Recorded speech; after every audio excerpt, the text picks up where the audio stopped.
যে সমস্ত আত্মীয়স্বজন পাড়া প্রতিবেশী বন্ধু বান্ধব আমাদের জীবনে আছে, যারা তার কথা এনে আমাকে আমার কথা নিয়ে তাকে কান ভার করে, তাদের উদ্দেশ্যে আমি একটি কথাই বলবো, আমাদের লাইফে কিন্তু ফার্স্ট প্রায়োরিটি আমাদের ফ্যামিলি, এর বাইরে বাকি সব খাল্লি বাল্লি। আচ্ছা বলো তো, এই গরুটা দিয়ে যে কুরবানি দিলাম, এই গোশতটাকে আমরা একা খাবো না। পাড়া প্রতিবেশী বন্ধু বান্ধব কাছে দূরে যারা কাজ করে, যারা কাজ করেও নি, তাদেরকে দিয়ে তারপরও একটা কথা আছে, এর ভিতরে আমরা যে গোশতটা রান্না করব এর মধ্যেও আমাদের কিছু অংশ আমরা তুলে রাখি। কার জন্য? আপনজন, প্রিয়জন, কাছের মানুষ, পছন্দের মানুষ, তাদের জন্য।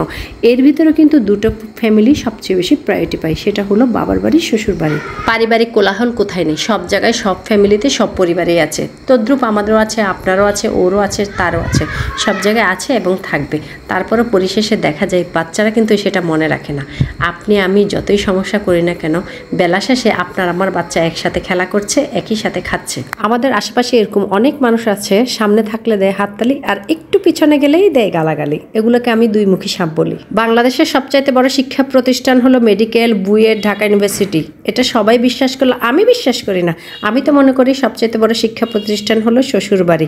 আর যদি বুয়েট, মেডিকেল, ঢাকা ইউনিভার্সিটি হয়ও, সেটা ছেলেদের জন্য, মেয়েদের জন্য না। শ্বশুর বাড়িতে প্রধান শিক্ষিকা হলো ননদ আর সহকারী শিক্ষিকা হলো শাশুড়ি। সংসার জীবনে প্রথম একটি বছর মনে হয় যে সমুদ্রের মতো, যেখানে আমি পড়ে গেছি, মানে যার সমুদ্রের কোনো কুল কিনারা নেই। পরের কয়েকটা বছর চলে গেলে মনে হয় যে যে দিঘিতে আমি নিজেই মাছ ধরতে পারি।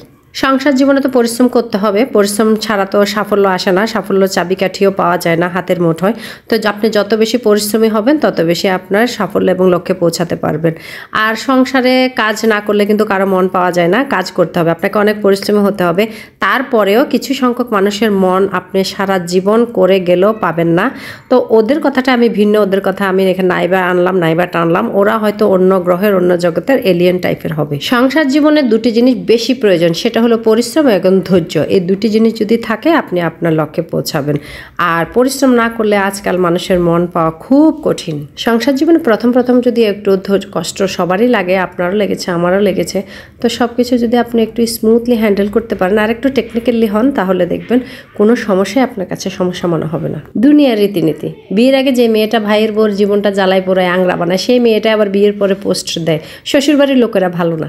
সারা জীবন মুখ বুঝে সহ্য করতে পারলে দেখবেন আপনি কতটা ভালো। আর যখনই আপনার ধৈর্যটা ফুরিয়ে আসবে, আপনি কথা বলা শুরু করবেন, দেখবেন তাদের ভেতরটা কত কালো। কুরবানির দিন পুরুষ মানুষের চামড়ি এত গরম হয়ে থাকে কেন? আমি তো আমার হাজব্যান্ডের পাশে যেতেই পারি না, কোনো কথাই বলতে পারি না, ভালো কথা বললে খেউ করে উঠে, বুঝি না এত গরম কেন। আচ্ছা যাই হোক, অনেক পরিশ্রম করে তারা, অনেক পরিশ্রমী। পুরুষ বলতেই পরিশ্রমী, আর এটা আল্লাহর প্রদত্ত থেকে হয়ে আসছে। নারী যদি পুরুষের মতো পরিশ্রম করতো তাহলে চ্যাপা শুটকি হয়ে যেত। যাই হোক, ওরা এখন আমাদের গোশতগুলো সব কেটে কুটে প্যাকেট করার কাজে হেল্প করেছে। এখন ওদেরকে আমরা রান্নাবান্না করে খাওয়াচ্ছি, দিচ্ছি। ঈদের এই ছোট্ট ভিডিওটি যদি আপনাদের ভালো লেগে থাকে তাহলে প্লিজ লাইক, কমেন্ট, শেয়ার করে পাশে থাকতে পারেন। পেজটি ফলো দেবেন, ইউটিউব চ্যানেলটি সাবস্ক্রাইব করবেন।